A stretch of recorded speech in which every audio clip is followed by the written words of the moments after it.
فلما جاء آل لوط المرسلون قال إنكم قوم منكرون قالوا بل جئناك بما كانوا فيه يمترون وأتيناك بالحق وإنا لصادقون فأسر بأهلك بقطع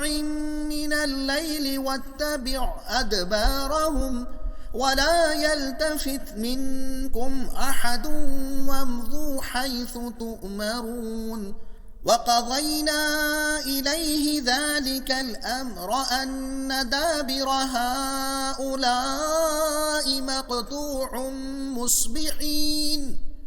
وجاء أهل المدينة يستبشرون قال إن هؤلاء ضيفي فلا تفضحون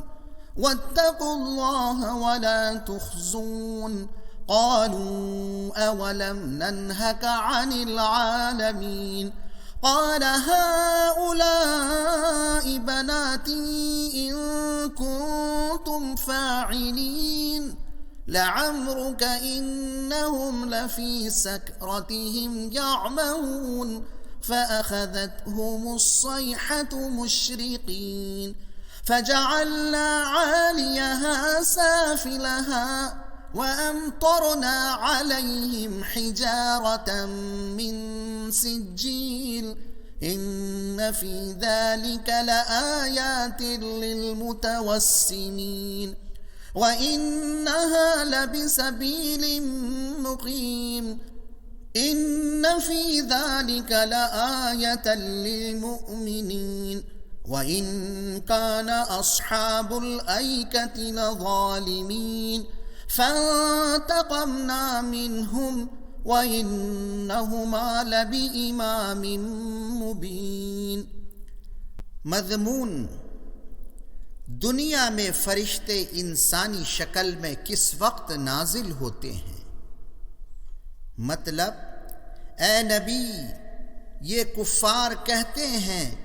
कि अगर तुम सच्चे हो तो हमारे सामने फरिश्तों को क्यों नहीं लाते। आप इनसे कह दीजिए कि हम फरिश्तों को बस यूं ही नहीं भेज दिया करते, बल्कि हक़ के साथ भेजते हैं। एक तो खुशखबरी देने के लिए, जैसा कि हज़रत इब्राहीम को बुढ़ापे में औलाद की बशारत देने के लिए भेजा था।